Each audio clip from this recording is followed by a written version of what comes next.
Hello friends, स्वागत है आप सभी का हमारे YouTube चैनल पे उत्तराखंड स्टडी हॉल और उत्तराखंड की नई ऑनलाइन क्लास के साथ। आज इसमें हमें पढ़ना है उत्तराखंड का इतिहास, वो भी कैसा इतिहास, आद्य ऐतिहासिक काल। देखिए, प्राचीन वीडियो में हमने क्या बात की थी कि इतिहास को 3 वर्गों में बांटा गया है।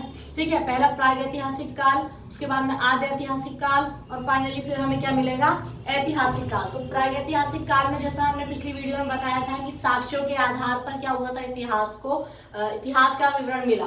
ठीक, उत्तराखंड का इतिहास में प्रागैतिहासिक काल की बात आ रही है, इसका भाग 1 चलेगा, भाग 1 है।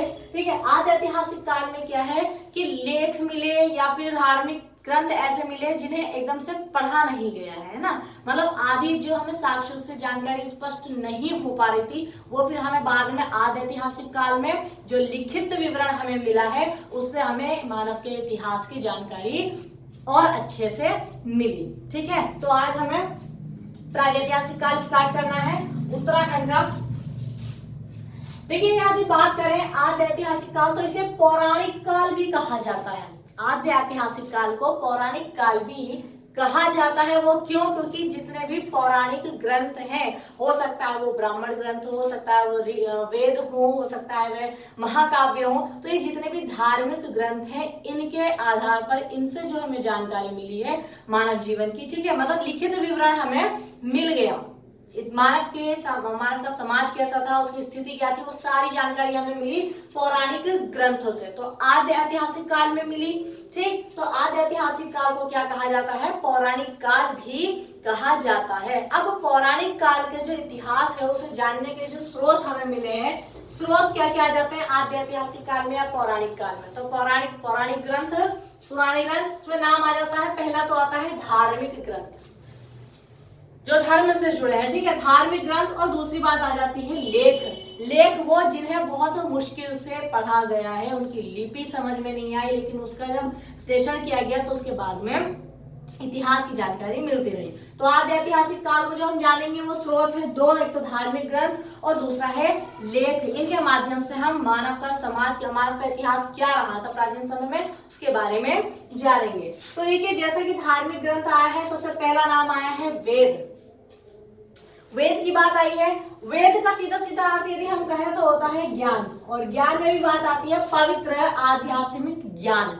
वेद का जो सीधा सीधा अर्थ आता है वो क्या आता है, पवित्र आध्यात्मिक ज्ञान। इसके रचयिता जो कौन है, महर्षि वेद व्यास की बात आती है। वेद के जो रचयिता हैं वो कौन है, महर्षि वेद व्यास। और यदि देखा जाए तो हमारे धार्मिक ग्रंथों में वेद कुल कितने हैं, तो कुल वेद आते हैं 4 में। चारों के नाम लिखे, ऋग्वेद, सामवेद, यजुर्वेद और अथर्ववेद।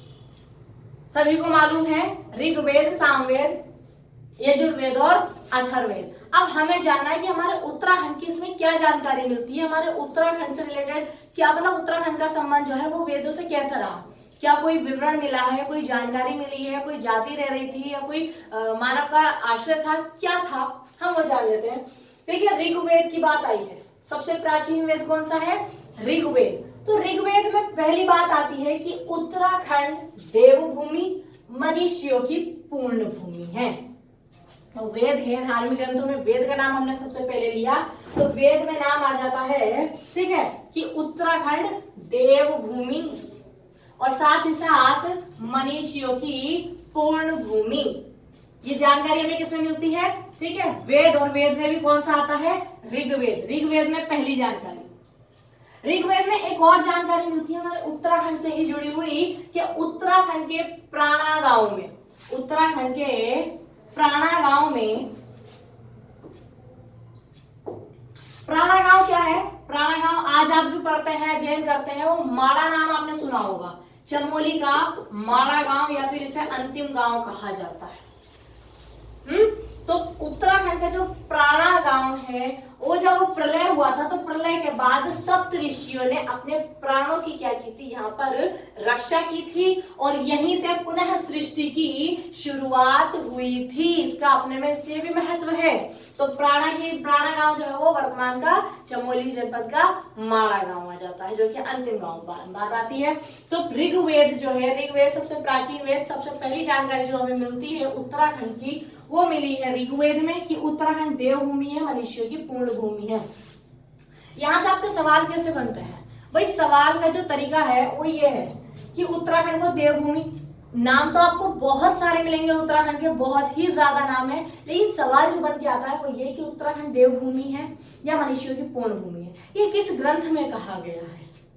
तो आप ब्राह्मण ग्रंथों में भी जानकारी प्राप्त करेंगे, आप महाकाव्यों में भी देखेंगे, ठीक है। इसके अलावा पुराणों में भी बात आती है, उत्तराखंड का जिक्र मिलेगा, वर्णन मिलेगा, लेकिन यहाँ पूछा जा रहा है कि उत्तराखंड देवभूमि या मनुष्य की पूर्ण भूमि किस ग्रंथ में कहा गया है। तो कौन से ग्रंथ में कहा गया है? ऋग्वेद में कहा गया है। आगे देखते हैं।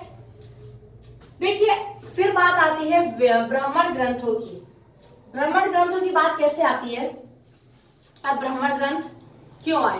तो ऋग्वेद की भाषा इतनी सरल तो वेदों की भाषा इतनी सरल तो थी नहीं, वेदों की भाषा इतनी सरल नहीं थी, उनका गद्य में और उनकी सरल व्याख्या करके जो ग्रंथ तैयार हुए वो ब्राह्मण ग्रंथ कहलाए। मतलब कि वेदों की भाषा जो थी उसको और सरल करके जो उसकी व्याख्या, सरल व्याख्या की गई है, वो किसमें की गई है? ब्राह्मण ग्रंथों में की गई है। जैसा कि हम जान लें, ब्राह्मण ग्रंथ की बात आती है, देखिए ऋषियों द्वारा वेदों की गद्य में की गई सरल व्याख्या जो अभी आपको बताया गया। तो उत्तराखंड के लिए कौन सा नाम आया गया? ब्राह्मण ग्रंथ में उत्तराखंड के लिए क्या नाम मिला? बद्रीनाथ नाम मिला। ब्राह्मण ग्रंथ में उत्तराखंड के लिए बद्रीनाथ नाम मिला। अब जैसा कि वेद हमारे 4 हैं, कुल वेद कितने हैं? 4, तो हर वेदों का अलग अलग व्याख्या की गई होगी, तो सबके अपने अपने ब्राह्मण ग्रंथ भी होंगे। तो यहाँ से समझ लेते हैं, देखिए ऋग्वेद में आते हैं 2 ब्राह्मण ग्रंथ। अब वो 2 ब्राह्मण कौन कौन से? एक तो है ऐत्रेय ब्राह्मण और दूसरा रहता है कौशितकी ब्राह्मण। इन्हें ऐसा होता है ना, स्टूडेंट्स क्या होता है, अलग अलग पढ़ते हैं तो एकदम समझ में नहीं आता। ये आपको बहुत ही सटीक बात बताई जा रही है, ठीक है। वेद की बात हमने की, वेद जितने वेद उतने ही उनकी सरल व्याख्या की गई होगी, तो उतने ही ब्राह्मण ग्रंथ तैयार हुए होंगे। तो ऋग्वेद में बात आती है एक तो ऐत्रेय ब्राह्मण और दूसरा तैयार हुआ कौशितकी ब्राह्मण। ऐसे ही सामवेद का जो ब्राह्मण ग्रंथ तैयार हुआ वो तो पंचशील या फिर तांडव कह सकते हैं। यजुर्वेद का जो ब्राह्मण ग्रंथ तैयार हुआ वो शतपथ ब्राह्मण, और जो अथर्ववेद का ब्राह्मण ग्रंथ तैयार हुआ वो था गोपथ ब्राह्मण ग्रंथ। अब इसे हम उत्तराखंड में नहीं सुनते, ये नहीं सुनते, लेकिन हाँ ऐत्रेय ब्राह्मण का भी नाम आता है और कौशितकी ब्राह्मण का भी नाम हमारे उत्तराखंड से जुड़ा हुआ है। तो जैसा कि वेद यानी कि ऋग्वेद में बात की गई थी कि उत्तराखंड देवभूमि है, मनुष्यों की पूर्ण भूमि है, ब्राह्मण ग्रंथ में उत्तराखंड को बद्रीनाथ कहा गया है। इसके साथ ही साथ देखिए ऋग्वेद के जो ब्राह्मण ग्रंथ आते हैं ऐत्रेय ब्राह्मण, ऐत्रेय ब्राह्मण में क्या कहा गया है कि उत्तराखंड को उत्तर कुरु कहा गया है। वो क्यों कहा गया? कारण क्या था? क्योंकि उत्तर कुरुओं ने यहाँ पर वास किया था।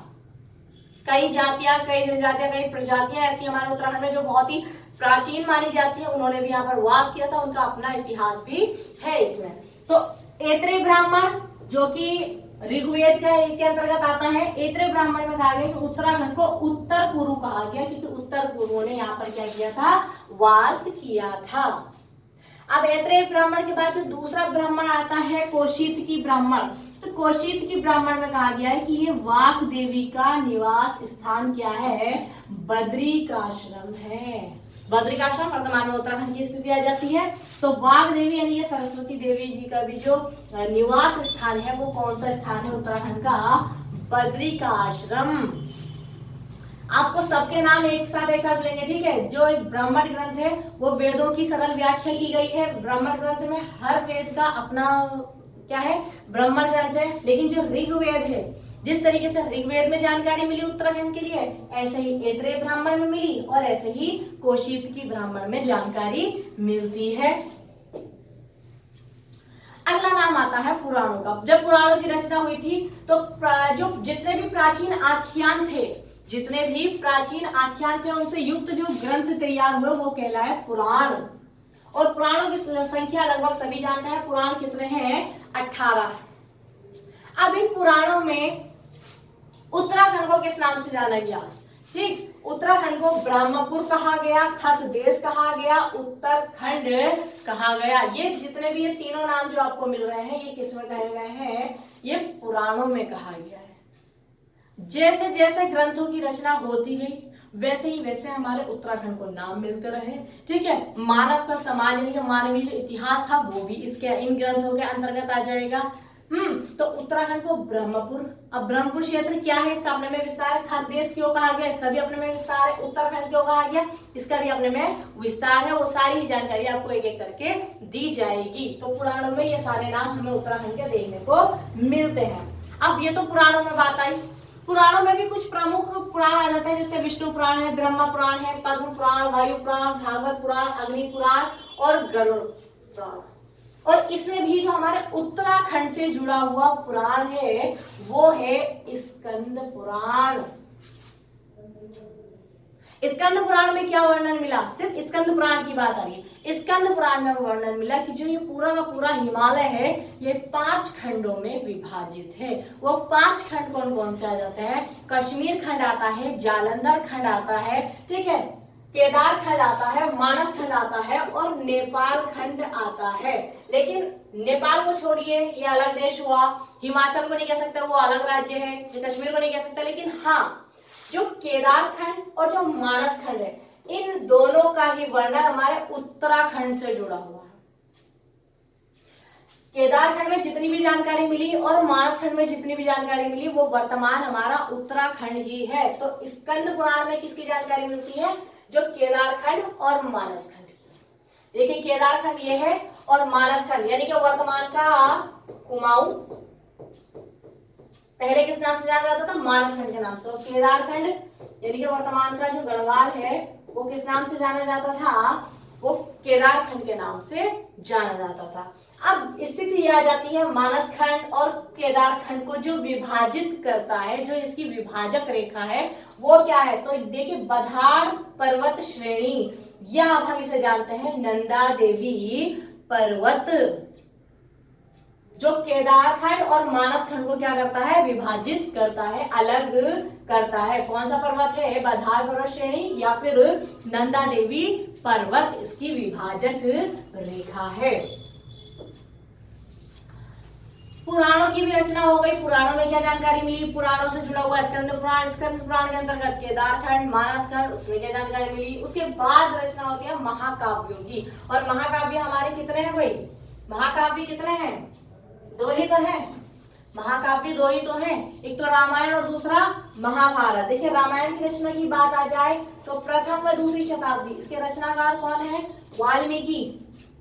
और रामायण में जो वर्णन मिलता है वो क्या जानकारी मिलती है कि जो असुर था, असुर बाण यानी कि बाणासुर, इसकी जो राजधानी थी वो ज्योतिषपुर थी। ज्योतिषपुर यानी कि वर्तमान का जोशीमठ,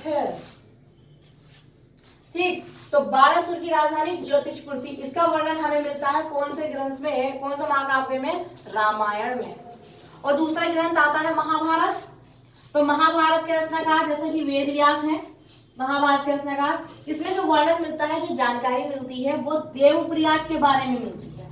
देवप्रयाग के लिए क्या कहा गया कि जब सब जगह घूमा गया, देखा गया तो देवप्रयाग जैसा कहीं और इन्हें नहीं मिला। इसे समस्त तीर्थों का शिरोमणि कहा गया। देवप्रयाग को यानी कि सर्वश्रेष्ठ, श्रोमणि सर्वश्रेष्ठ कहा गया। और साथ ही साथ समग्र पापों का विनाशक भी इसे कहा गया है। इसे कहा गया देवप्रयाग। देवप्रयाग की स्थिति जाती है टिहरी गढ़वाल में। और देवप्रयाग में संगम किसका होता है, भागीरथी और अलकनंदा का संगम होता है देवप्रयाग में। मतलब कि इसे सास के नाम से जाना जाता है और इसे बहू का दर्जा दिया गया है। देवप्रयाग को महाभारत में कहा गया समस्त तीर्थों का शिरोमणि, साथ ही साथ समग्र पापों का विनाशक भी है। देवप्रयाग की स्थिति आ जाएगी टिहरी गढ़वाल में, ठीक है, टिहरी गढ़वाल में। देवप्रयाग में किन नदियों का संगम, तो भागीरथी और अलकनंदा, जिसे किस उपनाम से जाना जाता है, सास और बहू का संगम भी कहा जाता है देवप्रयाग टिहरी को। अब इससे जुड़ी हुई जो और बातें हैं देवप्रयाग से जुड़ी हुई, हम वो भी जान लेते हैं। देखिए इससे पहले जो हमने अभी तक उत्तराखंड का पढ़ा है, ग्रंथों में तो नाम मिलते ही हैं, लेकिन उत्तराखंड के कुछ अन्य नाम भी हमें सुनने को मिल जाते हैं। वो क्या, आद्य शक्ति पार्वती जी की जन्मभूमि है क्या? हमारा उत्तराखंड। मध्यवर्ती हिमालय का अंचल है, क्षेत्र है उत्तराखंड। प्राचीन काल में ऋषियों की भूमि रहा उत्तराखंड। 7 नदियों का संधि स्थल, वही सब तो सिंधु स्थल आ जाता है यहाँ पर, ठीक है, वो भी कहाँ है? उत्तराखंड। प्राचीन काल में आर्यों का आदि निवास, जो मूल निवास आर्यों का माना जाता है, वो भी किसे माना जाता है? उत्तराखंड को ही माना जाता है। ये उत्तराखंड के अन्य नाम हमें सुनने को मिलेंगे, देखने को मिलेंगे। इसके बाद बात आती है, देखिए उत्तराखंड से जुड़े हम मुख्य तथ्य जान लेते हैं। उत्तराखंड जैसा कि हमने कहा था केदारखंड और मानसखंड की बात, इससे जुड़े हुए जो और अन्य तथ्य हैं हम उसके बारे में जानकारी लेंगे। देखिए गढ़वाल क्षेत्र जिसे केदारखंड के नाम से जाना जाता है, इसका प्राचीन नाम क्या मिलता है? तो प्राचीन नाम तपोभूमि है, बद्रिकाश्रम है, स्वर्ग भूमि कहा गया है। केदारखंड की बात चल रही है, ठीक है, केदारखंड यानी के गढ़वाल क्षेत्र की बात। अब जो ये शब्द मिला है गढ़वाल, तो ये गढ़वाल शब्द जो है, गढ़वाल शब्द ये किसकी देन है? किसने दिया है ये शब्द हमें? तो ये परमार राजवंश चला था। वही बात जो बताई गई थी कि परमार वंश के 60 राजा रहे थे जिन्होंने गढ़वाल पर शासन किया था, ठीक। तो गढ़वाल शब्द जो मिला है वो परमारों से ही मिला है, परमारों की देन है। 1515 ईस्वी के पश्चात अजयपाल जो कि 37वां राजा था परमार वंश का, शक्तिशाली था, गढ़पालक इसे कहा जाता है। अजयपाल ने क्या किया था? 52 गढ़ों को जीता था और इसके बाद इसका एकीकरण करके इसे गढ़वाल कहा था। इस क्षेत्र को क्या कहा था? गढ़वाल कहा था।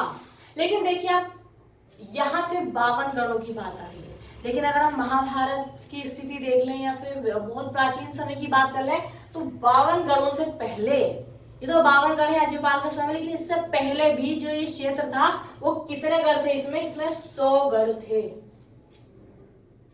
100 गढ़ बने हुए थे, यानी कि 100 किले, पहाड़ी किले बने हुए थे, ठीक है। और उन 100 गढ़ों का जो राजा था उस समय वो था असुरशंबर था। और ये जो 100 गढ़ों को नष्ट किया गया था उस समय वो राजा इंद्र और राजा सुदास के द्वारा इन गढ़ों को क्या किया गया था? नष्ट किया गया था, जिसमें से कि कितने गढ़ बच गए थे? 52 गढ़ बच गए थे। और जब परमार वंश चला था गढ़वाल में, तो परमार वंश के 37वें राजा अजयपाल ने क्या किया था? इन 52 गढ़ों को जो अलग ठकुरी राजाओं के मध्य से चल रहे थे, ठीक है, उन्हें क्या किया था? एकीकरण कर दिया गया था और उस पूरे क्षेत्र का नाम क्या रखा था? गढ़वाल नाम रखा था। तो इससे पहले 100 गढ़ थे, उससे पहले भी देखा तो और 20 से भी ज्यादा गढ़ थे, लेकिन 100 गढ़ों का जो राजा असुरशंबर की बात आती है, इतिहास में प्रचलित है। इनके गढ़ों को जो नष्ट किया था वो राजा इंद्र, राजा सुदास का नाम आता है, ठीक। उसके बाद में जब ये 52 गढ़ बचे थे तो 52 गढ़ में से 52 गढ़ों का क्या किया गया? एकीकरण किया गया और इसका नाम क्या कर दिया गया? गढ़वाल नाम रख दिया गया। तो ये जो गढ़वाल शब्द हमें मिला है वो किसकी देन है? वो परमारों की देन है, परमार राजवंश की देन है। गढ़वाल शब्द की बात आ रही है, केदारखंड इसे कहेंगे। अब इसमें जो प्रमुख है, कुछ प्रमुख के बारे में भी हम एक साथ जानकारी ले लेते हैं। तो जैसा भी हमने बात कहा था देवप्रयाग, ठीक है, ये देवप्रयाग टिहरी गढ़वाल के अंतर्गत आता है। देवों का प्रयाग, नाम भी बहुत प्यारा है।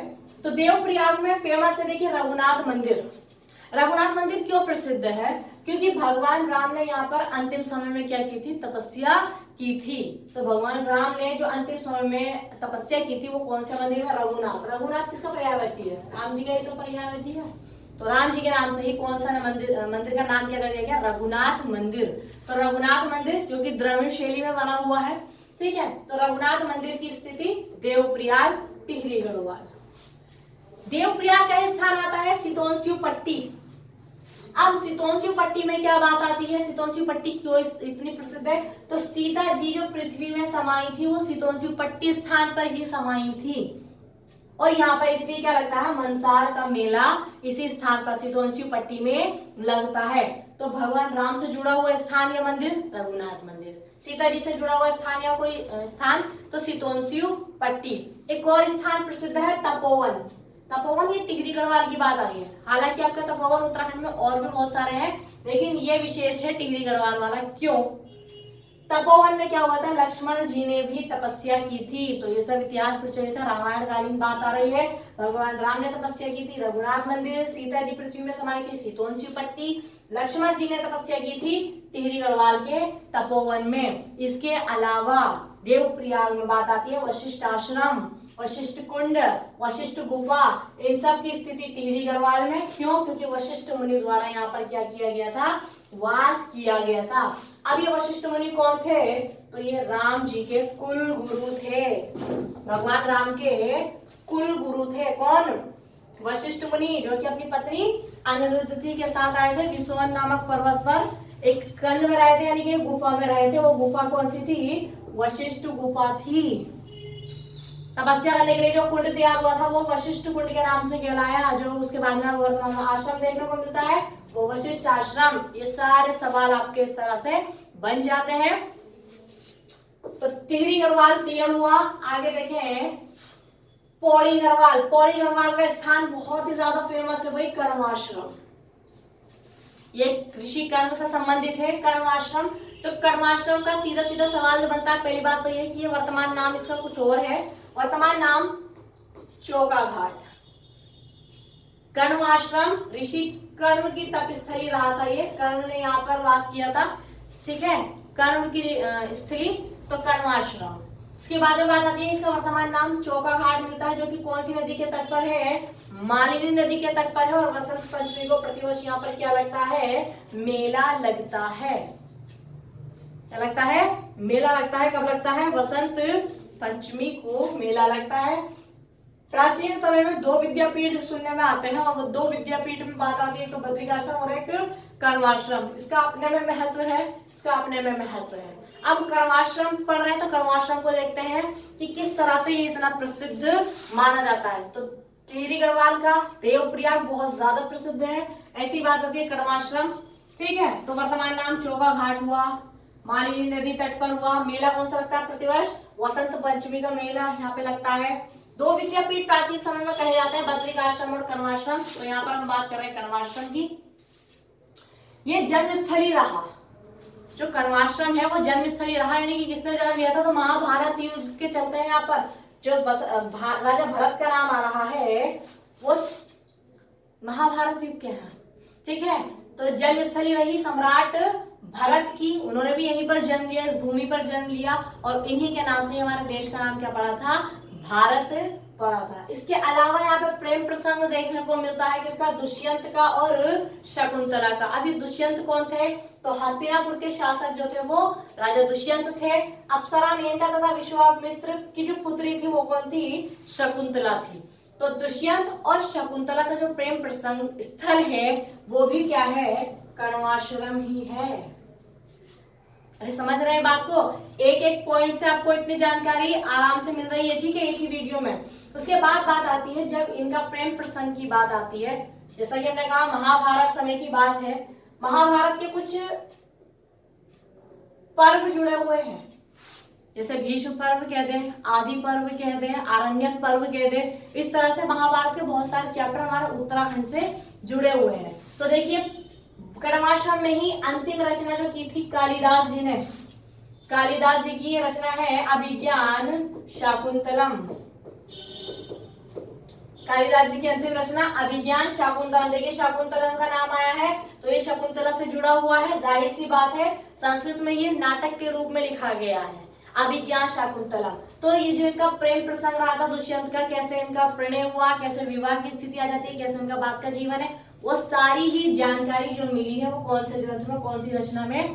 कालिदास जी की अंतिम रचना अभिज्ञान शाकुंतलम में इसके बारे में सारी जानकारी मिलती है। अब ये इन्होंने लिया कहाँ से है? ये जो नाटक ये संस्कृत में लिखा है अभिज्ञान शाकुंतलम महाकवि कालिदास ने, तो ये लिया गया है देखिए महाभारत के आदि पर्व से। महाभारत का आदि पर्व, आदि पर्व की बात आती है। ये चैप्टर होते हैं, अध्याय होते हैं, पर्व जो है ना अध्याय होते हैं, उसमें जानकारी दी गई। तो महाभारत के आदि पर्व में इनका स्थल मतलब प्रेम प्रसंग मिलता है। उसको जो संस्कृत में लिखा है अभिज्ञान शाकुंतलम करके, वो किसने लिखा है? महाकवि कालिदास ने। वो भी कहाँ लिखा गया है? वो भी कर्माश्रम में ही लिखा गया है। तो इन सब जानकारियों से, इन सब बातों से हमारा उत्तराखंड का इतिहास बहुत ज्यादा विस्तृत हो जाता है। ठीक है, पौड़ी गढ़वाल की। इसके बाद जो है भाग और लेकर के आएंगे हम उत्तराखंड के। ठीक है, तो मिलते हैं नई वीडियो के साथ, तब तक के लिए धन्यवाद।